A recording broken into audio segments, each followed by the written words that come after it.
Assalamualaikum warahmatullahi wabarakatuh. Alhamdulillahi rabbil alamin. Wassalatu wassalamu ala asyrafil anbiya'i wal mursalin Sayyidina Muhammadin wa ala alihi wa sahbihi ajma'in. Allahumma alimna mimma jahilna wa zakirna mimma nasina. Allahumma faqihna fid din. Rabbi yassir wa la tu'assir, Rabbi tambil khair, amma ba'. Alhamdulillah, tuan-tuan, puan-puan semua yang menonton kuliah maghrib pada hari ini, bersyukur kita kehadrat Allah Subhanahu wa taala kerana dengan taufik hidayah inayah daripada Allah kita dapat mentaati segala perintah Allah dan kita dapat meninggalkan segala larangan Allah taala. Mudah-mudahan Allah taala mengekalkan hidayah dalam diri kita ini hinggalah ke akhir hayat kita, insya-Allah. Amin ya rabbal alamin. Kita akan menyambung pengajian bulanan kita, iaitu hari Ahad, minggu yang keempat, 27 Disember, iaitu kuliah maghrib untuk jemaah Surau An-Nur Bandar Puteri Kelang, yang mana ada kitab, boleh buka muka surat 251, iaitu suruan yang ke-14, iaitu seruan Allah Subhanahu wa taala pada orang beriman, yang mana tajuknya janganlah mengambil orang bukan Islam sebagai orang dalam. Baik, kita terus ke dalam kitab. Qala musannifu rahimahullahu taala wa nafa'ana bi ulumihi fid dharain amin ya rabbal alamin. Berkata musannif rahimahullahu taala, aku berlindung kepada Allah taala dari segala godaan syaitan yang terkutuk. Ya ayyuhalladzina amanu la tattakhidhu bitanatan min dunikum la ya'lunakum khabalan waddu ma 'anittum qad badatil baghdha'u min afwahihim wa ma tukhfi suduruhum akbar qad bayyana lakumul ayati in kuntum ta'qilun. Baik. Yang bermaksud, wahai orang-orang yang beriman, janganlah kamu mengambil orang-orang yang bukan dalam kalangan kamu menjadi orang dalam yang dipercayai. Mereka tidak akan henti berusaha mendatangkan bencana kepada kamu. Mereka sukakan apa yang menyusahkan kamu. Telah pun nyata tanda kebencian mereka pada pertuturan mulutnya, dan apa yang disembunyikan oleh hati mereka lebih besar lagi. Sesungguhnya telah kami jelaskan kepada kamu keterangan-keterangan itu jika kamu mahu memahaminya. Surah Al-Imran ayat 118. Baik, keterangan dan penjelasan dalam seruan yang penuh berkat ini, dalam seruan Allah Subhanahu wa taala yang ini, yang penuh dengan keberkatan ini, Allah Subhanahu wa taala mengingatkan, mereka yang beriman. Allah Ta'ala mengingatkan orang yang beriman. Mereka yang beriman iaitu umat Muhammad dalam memberikan kepercayaan kepada musuh-musuh mereka. Dalam ayat ini Allah Ta'ala mengingatkan kepada orang yang beriman, kepada umat Nabi sallallahu alaihi wasallam, yaitu dalam memberikan kepercayaan kepada musuh-musuh mereka. Allah mengingatkan kepada umat Islam jangan memberikan kepercayaan ataupun jangan mempercayai musuh-musuh Islam. Kerana musuh ini, kerana orang kafir ini, Yahudi, Nasrani, munafik, kita tidak boleh mempercayai mereka, kerana mereka adalah aduwullah, musuh Allah Subhanahu wa taala, musuh kepada umat Islam. Menjaga rahsia dan kepentingan mereka, kerana mereka adalah musuh bagi orang yang beriman. Allah ingatkan kepada kita, umat Islam, kepada orang beriman, jangan kita bocorkan rahsia, jangan kita beritahu kepada orang kafir, kepada musuh Islam ni, iaitu rahsia jangan kita beritahu kepada mereka. Dan kepentingan orang Islam jangan kita beritahu kepada orang kafir. Yang mana mereka ni, musuh Islam ni, mereka seolah-olah menampakkan rasa kasih sayang mereka kepada umat Islam ketika umat Islam memiliki kekuatan dan dominasi. Musuh Islam ni kita kena ingat, dia penuh dengan penipuan, penuh dengan helah. Ada udang di sebalik batu. Jadi mereka ni dia tunjukkan mereka ni kasih, mereka ni sayang kepada orang beriman. Ketika mana orang beriman memiliki kekuatan, ketika mana umat Islam itu kuat, jadi dia akan berlakon, berpura-pura yang dia ni kasih kepada orang Islam, serta dia mengelabui. Dia maknanya dia tipu helah dia tu. Dia berpura-pura ni mengelabui umat Islam sehingga umat Islam mempercayai mereka. Jadi berhati-hati dengan orang kafir ni. Kerana dia ni pandai berpura-pura, pandai berlakon sehingga umat Islam percaya kepada mereka. Padahal mereka hanya inginkan kekacauan, mereka hanya inginkan kerosakan bagi umat Islam. Sebab itu dalam ayat ini Allah Ta'ala berfirman, wahai umat Islam, jangan kamu ambil orang kafir, jangan kamu ambil orang yang bukan dalam kalangan kamu menjadi orang dalam. Orang dalam ni maksudnya orang yang dipercayai. Kerana orang kafir ni dia tak akan berhenti-henti, tak akan berkurangan usaha dia nak orang Islam ni mendapat kemudaratan. Dan mereka suka, orang kafir ni, musuh Islam, dia suka susahkan umat Islam. Dan telah nyata kebencian mereka ni di dalam tutur kata mereka tu, percakapan mereka tu jelas mereka ini benci kepada orang Islam. Dan apa yang disembunyi dalam hati mereka itu jauh lebih besar. Daripada mulut-mulut mereka kita tahu dia benci. Orang kafir ni benci pada Islam. Orang munafik, Yahudi, Nasrani, daripada mulut mereka dapat diketahui jelas mereka ni benci pada Islam. Di dalam hati mereka jauh lebih besar kebencian mereka kepada Islam. Jangan percaya kepada orang bukan Islam. Allah berfirman, kami telah jelaskan kepada kamu keterangan jika kamu, wahai orang beriman, jika kamu ingin memahami. Mereka tidak hanya memasukkan kesusahan dan kesengsaraan ke dalam umat Islam. Mereka nak orang Islam ni susah. Mereka nak orang Islam ni sengsara. Jangan percaya kepada orang Islam.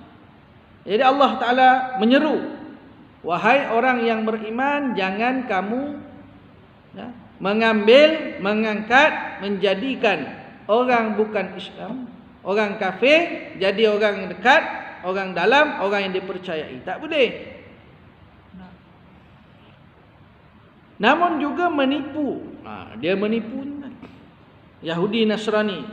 Allah berfirman, walan tarda ankal yahudu walan nasara hatta tattabi'a millatahum. Yahudi dan Nasrani, dia tak akan reda sehingga umat Islam mengikuti mereka. Hatta tattabi'a millatahum, keluar daripada Islam. Dan menghasut setiap kali mereka mendapat kesempatan. Dia ada je peluang, dia ada je kesempatan, dia akan menghasut golongan munafikin, Yahudi, Nasrani, orang kafir ni. Jangan percaya kepada mereka. Mereka ni pandai menipu, mereka ni pandai berlakon berpura-pura. Ada je kesempatan, dia akan hasut, dia akan memecah belahkan masyarakat. Sebab itu tuan-tuan, kalau kita nak memilih pemimpin, pilihlah pemimpin yang Islam. Ada orang bertanya, dia timbulkan persoalan, kita nak pilih pemimpin dia Islam tapi dia rasuah. Seorang lagi orang kafir tapi dia amanah. Mana lebih baik? Kita jawab, yang baik adalah orang Islam dan dia amanah. Jadi orang kafir walaupun dia jujur, dia kafir, dia syirik kepada Allah, kita tetap memilih orang Islam. Jadi bila mana ada orang soal, nak pilih dua calon nak jadi pemimpin, yang pertama orang Islam, mukmin, tetapi dia khianat dengan amanah, dia tak jujur, dia rasuah. Yang seorang lagi kafir tetapi dia itu dipercayai, dia amanah, dia tak khianat. Mana kita nak pilih? Jawapan kita adalah kita kena pilih seorang yang Islam, mukmin dan amanah. Jadi ada orang timbul soalan, nak pilih yang mana? Mana lebih baik? Mana lebih baik? Kafir tapi amanah dengan Islam tetapi penipu, khianat, rasuah. Jadi jawapan kita jelas. Kita akan pilih seorang mukmin, Islam, seorang yang beriman dan dia juga amanah, al-amin. Jangan terpedaya. Inilah peringatan yang menerangkan umat Islam atas hakikat musuh mereka. Allah ingatkan hakikat. Allah Ta'ala beritahu kepada umat Islam, Allah Ta'ala terangkan hakikat musuh mereka dan mengingatkan mereka agar mereka bebas dari tipu daya musuh. Allah ingatkan supaya apa? Supaya umat Islam ini tidak terpedaya, tidak tertipu dengan tipu daya mereka, helah mereka, sifat munafik mereka. Sebab itu Allah Ta'ala ingatkan, wahai orang yang beriman, jangan kamu mengambil bukan daripada kalangan kamu, iaitu orang kafir, kamu jadikan orang dalam, orang yang dekat dengan kamu, orang yang dipercaya. Allah Ta'ala ingatkan tujuan apa? Allah Ta'ala tak nak umat Islam ditipu oleh orang kafir. Peringatan ini tidak hanya terbatas pada masa tertentu saja, namun juga untuk selamanya selagi kekafiran dan keimanan masih ada. Jadi ayat ini kan turun di zaman Nabi Muhammad sallallahu alaihi wasallam, turun kepada baginda Rasulullah sallallahu alaihi wasallam, tetapi diguna pakai sampailah ke hari ini, ke akhir zaman ini, iaitu peringatan jangan kita mempercayai, jangan kita menjadikan, melantik di kalangan mana dilantik orang kafir jadi orang yang dipercayai. Tak boleh.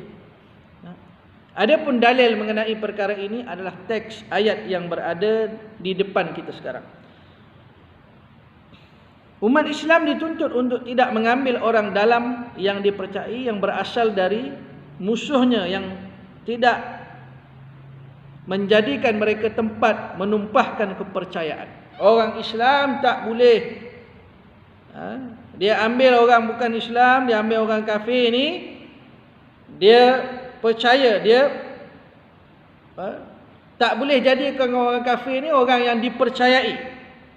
Mana orang kafir ni musuh kita, kita tak boleh percaya kepada mereka. Nak bagi tahu rahsia pun tak boleh, dan meminta nasihat. Dengan orang kafir ni jangan kita minta nasihat. Jangan jadikan orang kafir orang tengah. Dua orang Islam bergaduh, orang tengahnya kafir, syirik kepada Allah. Tak betul. Negara Islam bergaduh, dua negara Islam bergaduh, orang kafir jadi orang tengah. Dia jadi orang tengah, dia akan memberikan kemudaratan kepada umat Islam.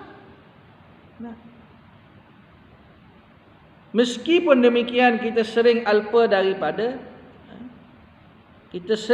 terhadap peringatan Allah Ta'ala ini. Allah SWT ini. Manusia ni, umat Islam alpa, lupa, lalai daripada peringatan Allah. Ini sehingga akhirnya kita menyayangi mereka. Oleh kerana kita lupa, kita sayang pula dekat orang kafir. Kita percaya kepada orang kafir. Kita minta nasihat daripada orang kafir. Dalam Islam ni tak jadi masalah. Kita nak bermuamalah dengan orang kafir, boleh, tak ada masalah. Tetapi jangan sampai kita ceritakan rahsia kita, rahsia umat Islam, kepentingan-kepentingan umat Islam, sehinggakan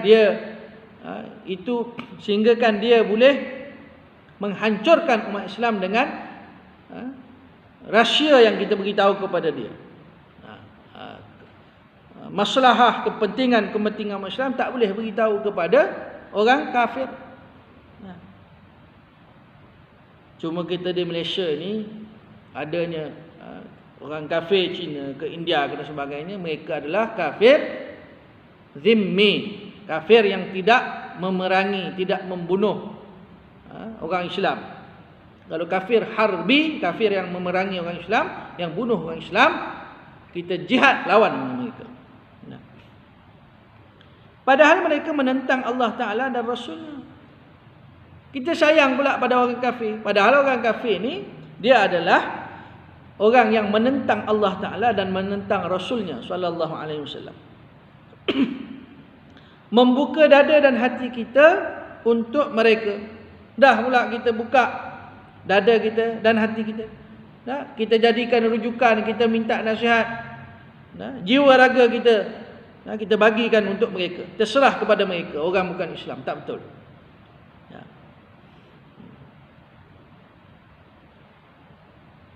Dan menjadikan mereka sebagai tempat rujukan dalam segala urusan dan perkara kita. Baik.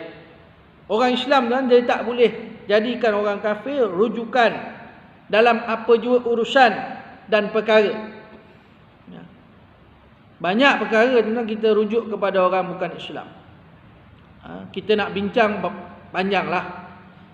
Maknanya dalam perubatan, dalam ekonomi, dalam banyak perkara. Bukan makna kita boykot 100% orang kafir ni. Tetapi tuan-tuan, apa yang kita nak mudah faham tajuk kita pada malam ni, iaitu jangan kita menjadikan orang kafir, munafik, Yahudi, Nasrani ini orang dekat dengan kita. Rahsia jangan cerita. Kepentingan orang Islam jangan cerita. Kalau kita cerita dengan yang bila mana dia tahu rahsia kepentingan umat Islam, dia akan menghancurkan umat Islam. Kerana dia jahat. Allah SWT berfirman kepada umat Islam, generasi pertama, dan kepada segenap generasi umat Islam lainnya dengan firman-Nya. Allah berfirman kepada generasi pertama, yang awal, was-sabiqun al-awwalun, orang yang awal. Al-Quran turun kepada Nabi Muhammad sallallahu alaihi wasallam. Allah berfirman, jangan kamu lantik, jangan kamu jadikan orang kafir ini orang yang dipercayai, kerana dia akan menghancurkan kamu, memberi kemudaratan kepada orang Islam. Jadi umat yang pertama hinggalah ke akhir zaman ini, Allah iaitu dengan firman-Nya, Allah Ta'ala berfirman, mereka sukakan apa yang menyusahkan kamu. Apa yang memberi kemudaratan, memberi keburukan, menyusahkan umat Islam, itulah yang disukai oleh orang kafir. Orang kafir dia suka orang Islam susah. Jangan percaya orang kafir. Telah pun nyata tanda kebencian mereka pada pertuturan mulutnya. Orang kafir yang benci kepada Islam, dia hina Nabi Muhammad SAW, lukis gambar, komik, hina Nabi Muhammad SAW, dia katakan itu adalah kebebasan. Dia benci pada Islam. Itu di mulut dia. Kita tahu daripada mulut dia. Waddu ma anittum qad badatil baghdha'u min afwahim. Daripada mulut dia Daripada mulut dia kita nak tahu dia punya kebencian dia. Dan apa yang disembunyikan oleh hati mereka lebih besar lagi. Yang dalam hati yang dia tak tutur, yang dia tak cakap tu jauh lebih besar kebencian dia kepada orang Islam. Maksud ayat di atas adalah segala sesuatu yang nampak dalam wajah mereka dan yang diucapkan oleh lidah mereka adalah merupakan tanda-tanda permusuhan dan kebencian yang memenuhi dada mereka terhadap Islam dan para penganutnya.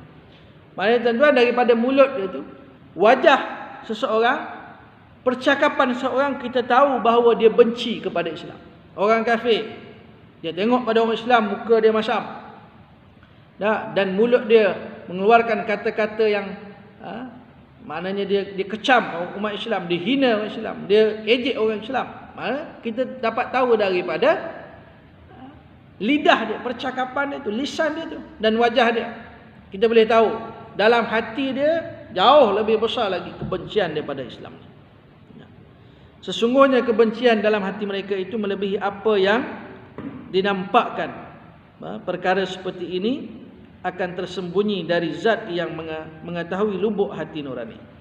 Jadi tuan-tuan, siapa yang mengetahui jauh di dalam hati mereka, hati orang kafir ni, tidak lain tidak bukan adalah zat yang mengetahui lubuk hati nurani, iaitu Allah Subhanahu wa taala, yang maha mengetahui. Setelah itu Allah Taala menunjukkan umat Islam kepada keadaan yang menunjukkan betapa besar sikap pemusuhan mereka terhadap Islam dan orang muslimin. Allah SWT berfirman. Baik. Maka Allah SWT berfirman, betapa besarnya sifat pemusuhan orang kafir terhadap orang Islam. Allah Ta'ala berfirman, in tamsaskum hasanatun tasu'hum wa in tusibkum sayyi'atun yafrahu biha wa in tasbiru wa tattaqu la yadurrukum kaiduhum syai'a innallaha bima ya'maluna muhit. Kalau kamu beroleh kebaikan, kemakmuran dan kemenangan mereka, maka yang demikian menyakitkan hati mereka. Orang kafir ni, orang kafir munafik ni, kalau dia tengok orang Islam ni dapat kebaikan, kemakmuran, kemenangan, dia tengok tu sakit hati dia, menyakitkan hati dia. Dan jika kamu ditimpa bencana, mereka bergembira dengannya. Bila dia tengok umat Islam susah, orang Islam ditimpa bencana, orang Islam kalah dalam peperangan, dia gembira. Ini orang kafir, hati-hati. Dan kalau kamu sabar dan bertakwa, maka tipu daya mereka tidak akan membahayakan kamu sedikit pun. Jadi orang Islam ni kunci dia apa? Kekuatan dia apa? Kena sabar dan takwa kepada Allah Ta'ala. Maka bila mana umat Islam bersabar dan bertakwa kepada Allah Ta'ala, Allah berfirman, orang kafir tidak akan dapat membahayakan umat Islam sedikit pun. Sesungguhnya Allah meliputi pengetahuannya akan apa yang mereka lakukan. Allah Ta'ala ni mengetahui, meliputi. Allah Ta'ala tahu semua. Walaupun dia benci kepada Islam ni, dia tak ucap, dia tak ungkapkan, dia tak, wajah dia senyum je. Tetapi dalam hati dia, kebencian, permusuhan dalam hati dia tu, Allah tahu kesemuanya. Innallaha bima ya'maluna muhit. Allah meliputi pengetahuannya akan apa yang mereka lakukan. Surah Al-Imran ayat 120. Jika orang muslimin ditimpa kemenangan atau kejayaan dari Allah SWT, orang Islam ni menang dalam peperangan, orang Islam berjaya, maka mereka akan bersedih hati, sakit hati dia, sedih hati dia. Namun jika orang muslimin ditimpa musuh, jika orang Islam ni ditimpa musibah, kalah dalam peperangan, mereka justru bergembira. Dia seronok. Dia seronok. Orang Islam susah, dia seronok. Orang Islam makmur, orang Islam berjaya, dia sakit hati. Ini perangai orang kafir. Oleh itu Allah Ta'ala membimbing umat Islam agar terhindar dari kejahatan dan tipu daya para musuh. Sebab itu Allah Ta'ala berfirman, tujuannya untuk apa? Nak bimbing umat Islam daripada terselamat daripada tipu daya musuh Islam dan memelihara mereka dari dengki dengan bersabar. Allah Ta'ala nak pelihara umat Islam ni daripada dengki, iaitu dengan bersabar, tekad yang kuat, keteguhan dan ketakwaan kepada Allah Ta'ala, mengikat hati mereka dengannya dan berpegang kepada tali Allah SWT sepanjang sejarah. Seluruh umat Islam yang berpegang kepada ikatan Allah SWT yang kuat pasti akan memperoleh kejayaan dan kemenangan. Kalau sabar dan bertakwa pada Allah, insya-Allah Allah Ta'ala ikat hati orang Islam ni berpegang dengan tali Allah. Sejarah Islam, umat Islam berpegang dengan ikatan Allah Ta'ala ni, dia akan kuat dan dia akan menang, dia akan berjaya. Dan Allah Ta'ala akan menjaga mereka dari kejahatan para musuh. Allah Ta'ala pelihara, Allah Ta'ala jaga daripada kejahatan para musuh. Allah Ta'ala pelihara umat Islam daripada kejahatan musuh-musuh, serta meninggikan darjat mereka. Allah Ta'ala angkat darjat umat Islam yang bertakwa, yang bersabar melawan musuh-musuh Islam, dan merendahkan darjat mereka yang memusuhi mereka. Allah Ta'ala hina, Allah Ta'ala rendahkan darjat orang kafir. Manakala orang mukmin, Allah Ta'ala tinggikan darjat mereka. Baik. Sejarah juga mencatatkan jika umat Islam lebih cenderung kepada musuhnya, mendengar arahan mereka dan menjadikan mereka sebagai teman dan kepercayaan, nescaya Allah Ta'ala akan merendahkan dan menghina mereka seperti halnya para musuhnya. Kalau umat Islam ni, dia ini cenderung kepada orang kafir, umat Islam dengar arahan orang kafir, umat Islam jadikan orang kafir ni kawan, orang Islam mempercayai orang kafir, Allah akan merendahkan, Allah akan menghina umat Islam yang menjadikan orang kafir itu orang yang dipercayai.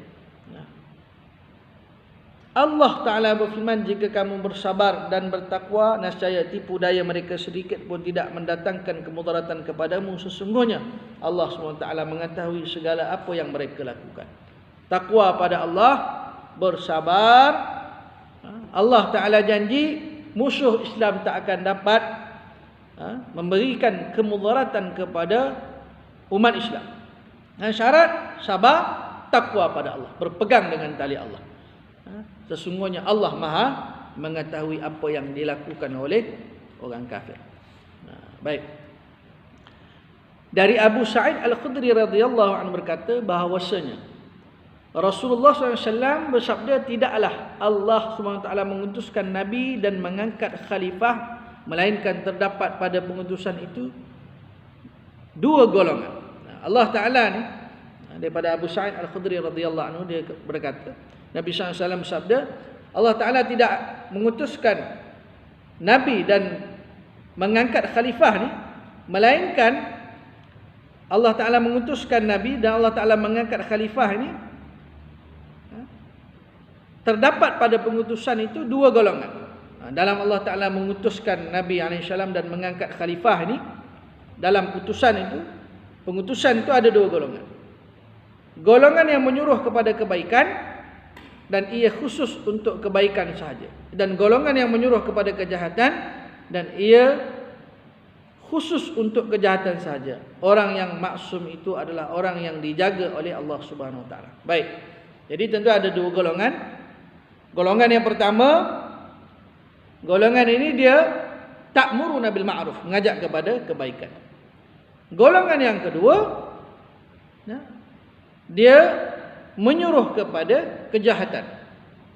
Golongan pertama menyuruh kepada kebaikan, golongan yang kedua menyuruh kepada keburukan, kepada maksiat. Oleh itu setiap orang yang berkuasa atau umat Islam haruslah mengetahui perkara ini dan berwaspada dengan golongan yang sentiasa menyuruh kepada kejahatan ini. Jadi tuan-tuan, orang yang berkuasa, pemimpin kerajaan, yang berkuasa atau umat Islam, dia kena tahu perkara ini dan dia kena berhati-hati dengan golongan yang sentiasa menyuruh kepada kejahatan. Jadi siapa yang berkuasa ke atas umat Islam ni, hendaklah dia tidak menerima usul dan arahannya. Sesiapa yang Allah Ta'ala berikan dia jawatan dia berkuasa atas umat Islam, dia tak boleh menerima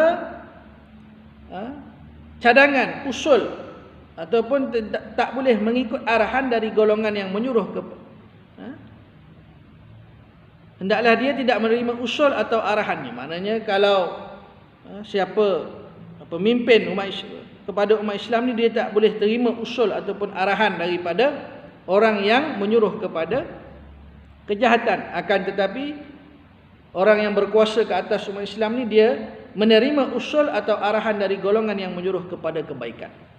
Jadi pemimpin kepada umat Islam ni, dia kalau usul datang daripada orang yang menyuruh kebaikan, arahan itu datang daripada orang yang menyuruh kepada kebaikan, dia boleh ikut. Tetapi kalau usul dan arahan itu datang daripada orang yang menyuruh kepada kejahatan, maka dia tak boleh ikut. Sebab itu penting kita lantik pemimpin daripada kalangan orang Islam. Baik. Menurut sejarah, berterima kasih kepadanya, mendekatinya dan memihak kepadanya. Baik. Maknanya bagi sesiapa yang Allah Ta'ala beri kepada dia jawatan, dia berkuasa ke atas umat Islam, maka dia kena dengar usul dan juga arahan daripada orang yang menyuruh kepada kebaikan. Dan orang yang ada jawatan yang berkuasa ke atas umat Islam ni, dia kena ucap terima kasih kepada orang yang menyuruh kepada kebaikan, dan dia kena mendekati dia dan kena memihak kepada orang yang menyuruh kepada kebaikan. Baik, menurut sejarah, Umar bin Al-Khattab radhiyallahu anhu pernah menerima laporan dari salah seorang pegawainya. Umar Khattab ni, dia pernah terima laporan daripada pegawai dia. Di sini ada seorang lelaki Nasrani yang terpilih. Tidak ada seorang pun yang lebih pandai menulis dan lebih lincah dalam memegang pena kecuali dia. Jadi pegawai dia kata, ada seorang Nasrani yang mana dia ini tak ada orang boleh challenge, boleh lawan dia dalam menulis. Lebih lincah dalam penulisan. Kita hari ini setiausaha ke, tulis surat dan sebagainya. Apakah tidak lebih baik jika dia menulis untukmu? Jadi pegawai kepada Umar Al-Khattab radhiyallahu anhu, dia cadang. Dia kata ada seorang Nasrani ni, dia ni pandai ni, lincah ni dalam menulis ni. Jadi kita ambil dia lah jadi penulis. Umar radhiyallahu anhu menjawab, demi Allah, aku tidak akan mengambil orang kepercayaan dalam kalangan bukan Muslim. Jadi bila dicadangkan pada Umar Al-Khattab radhiyallahu anhu, kita ambil dia lah bagi jawatan dia, setiausaha buat surat. Kata Umar, demi Allah, aku tidak akan mengambil orang kepercayaan dalam kalangan bukan Muslim. Baik, Abu Musa Al-Ash'ari radhiyallahu anhu datang menemui Umar bersama dengan seorang lelaki Nasrani yang pandai mengirim. Ni Abu Musa Al-Ash'ari radhiyallahu anhu, dia datang jumpa dengan Umar radhiyallahu anhu. Bersama dengan dia datang dengan seorang lelaki Nasrani yang pandai mengira, pandai matematik. Maka Umar membentaknya dan berkata kepadanya, Umar membentak kepada dia, janganlah engkau memihak kepada mereka kerana Allah Ta'ala telah menyingkirkan mereka. Umar Al-Khattab radhiyallahu anhu dikata kepada Abu Musa Al-Ash'ari radhiyallahu anhu, jangan engkau memihak kepada orang kafir Nasrani walaupun dia pandai matematik, kerana Allah telah menyingkir mereka. Jangan engkau memuliakan mereka kerana Allah telah menghina mereka. Kata Umar kepada Abu Musa Al-Ash'ari, jangan engkau muliakan orang Nasrani ni, orang kafir ni, kerana Allah hina mereka. Dan jangan engkau berikan keamanan kepada mereka kerana Allah SWT telah menjadikan mereka orang yang khianat. Kata Umar radhiyallahu anhu kepada Abu Musa Al-Ash'ari radhiyallahu anhu, jangan engkau bagi keamanan kepada orang kafir, iaitu Nasrani ni, kerana Allah SWT telah menjadikan mereka ni orang yang khianat. Orang kafir ni orang yang ingkar kepada Allah, orang yang khianat. Maka tuan-tuan yang perempuan semua yang menonton kuliah Maghrib pada malam ni, itu Jemaah Surau An-Nur Bandar Puteri Kelang. Maka tuan-tuan yang dimuliakan oleh Allah Subhanahu Wa Taala, begitu tegas Umar radhiyallahu anhu ketika mana Abu Musa Al-Asy'ari datang bersama dengan seorang lelaki Nasrani. Maka Umar kata, jangan engkau muliakan dia, jangan kau berikan amanan kepada dia. Dia ini adalah Allah singkirkan dia dan Allah jadikan dia ini orang yang khianat, ingkar kepada Allah Subhanahu Wa Taala. Baik tuan-tuan, puan-puan semua yang menonton kuliah pada malam ini, itu yang sedikit yang dapat saya kongsikan dengan tuan-tuan puan-puan semua yang menonton, iaitu tentang jangan kita melantik, jangan kita mengambil, jangan kita menjadikan orang kafir ni orang yang dekat dengan kita, kita mempercayai dia kerana dia adalah aduwullah, dia adalah musuh Allah Subhanahu Wa Taala. Baik, cukuplah sekadar itu kuliah Maghrib kita pada malam ni, iaitu tentang jangan kita menantik ataupun menjadikan orang kafir orang yang kita percaya, jangan kita bocorkan rahsia, jangan kita cerita kepentingan Islam, kerana mereka orang kafir akan membinasakan orang Islam kerana mereka nak memberikan kemudaratan kepada umat Islam. Wallahu a'lam. Yang baik itu datang daripada Allah SWT, salah silap daripada kurangan dari saya. Aqulu qawli hadza wa astaghfirullahal azim wa li wa lakum. Assalamualaikum warahmatullahi wabarakatuh.